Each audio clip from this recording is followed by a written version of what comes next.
They didn't give us anything here in the press release, Josh, which I guess is not shocking. But just a sprained ankle, and we'll let you know. What did you read into it that maybe we didn't? I take one thing out of it. Remember, Nick Nurse told us after the game yesterday that they were concerned about the arch of his left foot and that it wasn't the ankle.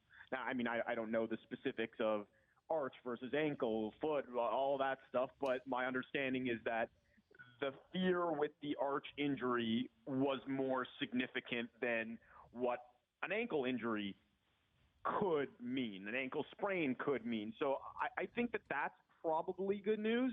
And I also think it's good news that it's not bad enough that he'd be ruled out immediately, because that's certainly possible too. We saw that with Gordon Hayward, where the sprain was so bad that he was ruled out indefinitely and for a long period of time pretty quickly. But you're right. I mean, we don't know the severity of the ankle sprain, and the ankle sprains are not made equal. We just saw Luka Doncic turn in one of the best performances ever on a sprained ankle. And then I mentioned Gordon Hayward, who's out indefinitely because of one. So who knows? And I'm pretty sure the Raptors are okay with keeping us guessing at this point, because if we're guessing, the Celtics are guessing. So we might not have more information until Thursday. And when we say Kyle Lowry is tough and he can play through things, I mean, that doesn't prevent the ankle injury from being more severe. It just means that if it is a minor ankle sprain, he's going to play through it. So let's wait and see here. He's got 3 full days and most of Thursday to rest and to get treatment. And I do think, and it does kind of come back to the toughness, where if there's no structural damage and if he's cleared to play and if it's just a pain tolerance thing, then we know, given what we've seen from Lowry over the years and his character and all that he'll do everything to be out there. It's just, I guess, a question of how good is he going to be? How close to 100% is he going to be if he is out there? So lots of questions, very few answers. Do you think him coming full circle has changed his approach to injuries? I know a couple of years ago, I believe he went out and played in the All-Star game. I think there was something wrong with his hand, and then he came back. I don't know if he could play. But just his maturity, like, what do you think his approach is going to be to this? I got to be there for my team. I'm going to do whatever it takes to win approach? Yeah, well, that's a good question. I think what he's come to realize over the years is the same thing that we've come to realize over the years, is that if he's out there, he can't help himself, right? He's going to take charges and dive for loose balls and play like a maniac, whether the game counts or not. He does it in preseason games and in scrimmages and in all-star games, Olympic games, and in playoff games, obviously. So it doesn't matter if he's out there, he's going to do his thing. So I think I agree with you. I think what he's done over the years in terms of being smarter and being more mature when it comes to knowing his limitations is, if he's not 100% and the game isn't a must-win situation, if it's in the middle of the regular season, I think he's become smart enough to hold himself out and to listen to the trainers and the medical staff too, because I think for years he was pushing back on a lot of things. They tell him, okay, well, it's probably not a good idea, and he'd say, no, I need to be out there. I need to play game number 53 of the regular season. That being said, I do think all of that is out the window when it comes to Game 1 in a crucial second-round series against a really tough team in Boston. If this had happened against Brooklyn in the first round, yeah, maybe he sits out a game or two just to play it safe. But he's not playing it safe in the second round of the playoffs. He certainly wasn't playing it safe last year in the conference finals against Milwaukee or in the finals against Golden State when he played with a thumb injury that required surgery a few months later. That's where I think the toughness comes in for Lowry, where if it's possible, if they give him the option, even if they say there's risk involved in the option, if there's the option there at all, he's taking it and he's playing. Josh, were you comfortable with the information coming out on Lowry? I know the NBA has asked their teams to be a little bit more transparent. Would like to see the NHL do that. Was that enough information, or did they just do the bare bones just to keep everyone happy? I'd like more information, Noodles, but I guess it's better than lower body injury, right? Yeah, exactly. Or unfit to play. Yeah, that's all I could think about when I read that. I was like, okay, we at least know. I mean, we all watched the replay. We knew it was, I thought it was an ankle just the way that it turned. Yeah. But you'd like to ask for more. I just want to know what the limits are. Or basically, I think they could have shared more, but it sounds like they did just enough.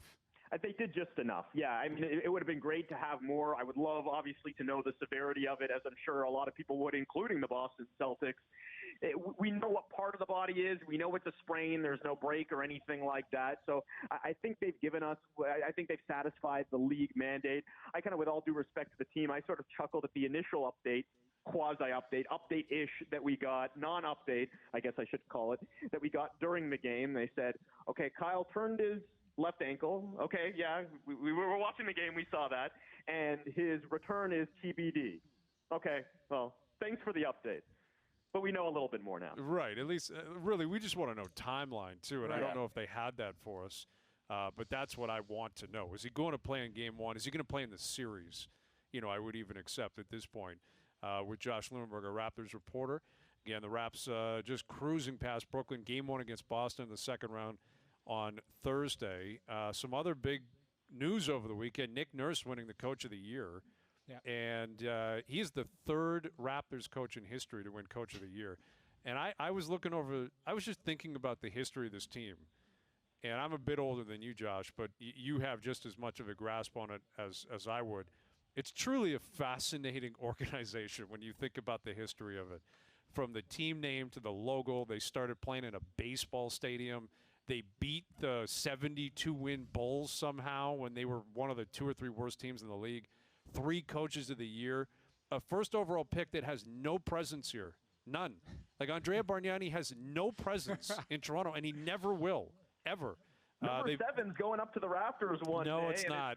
Well, it is for Kyle. It is going up in the Raptors one day, and it's not for the first overall pick. Is that guy even playing anywhere? It's for anywhere? the guy that's a foot shorter, who's a significantly better rebounder than the 7-foot number 7 was. Right. It takes more charges and has more presence in the paint. But it's just one more added chapter, the story of Nick Nurse and how well this has worked out, really, from a side when you consider the gamble. He moved on from the Coach of the Year in Dwayne Casey, and then everything Nick Nurse has done ever since then has just been perfect, basically.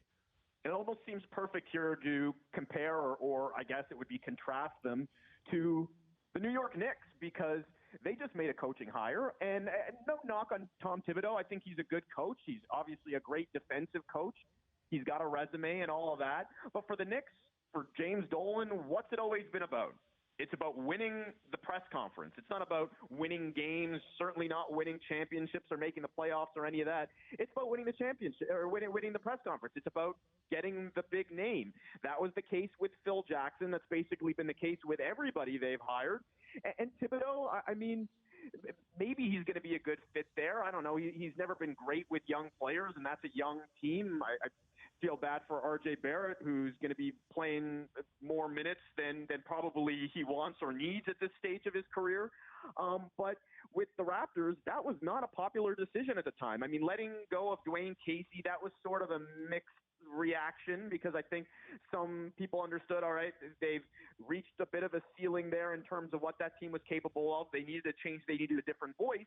But even for those people, I think they expected, one, either a bigger name, or 2, just a completely different sort of idea. You go out and you get somebody from a different staff. Don't promote somebody from the same staff. You just let somebody go. But what we've come to know about Nick Nurse is he may have been on the same staff as Dwayne Casey, but he's a very different type of coach than Dwayne Casey. He's a different type of coach than a lot of guys in the NBA, and that's what the Raptors liked about him. That's what jumped out initially in those interviews with Masai Ujiri and Bobby Webster, is that they loved how creative, how innovative Nick Nurse was, that he thought outside of the box, that he wanted to try new things, and that he was flexible. And that's the first thing. This is the first story that popped in my mind when I found out that he won Coach of the Year, which we all expected him to, is I remembered him hearing the news that Kawhi had left. He was in Vegas, Summer League, and in that moment, if that was you or I or a lot of other people in that situation, you're probably thinking, well, damn, I just lost the player that's most responsible for winning me a championship. But instead, he sort of just shrugged and says, all right, we'll figure it out. And he's been figuring it out his whole career, bouncing from place to place all around the world. He never really knows what his roster is going to look like on any given night, especially in the D-League guys are being called up or whatever, but he's always just said, we'll figure it out. And the great thing about his Raptors team now is they figure it out. Kyle Lowry goes down. Okay, well, they still score 150 points and have 39 assists. The injuries, Kawhi leaving, Danny Green leaving, all of these things, they are flexible. They roll with the punches. They figure it out. I think that is a direct reflection of the personality of their head coach. And to me, that's the mark of a great head coach, when the team starts to adopt your personality and your qualities.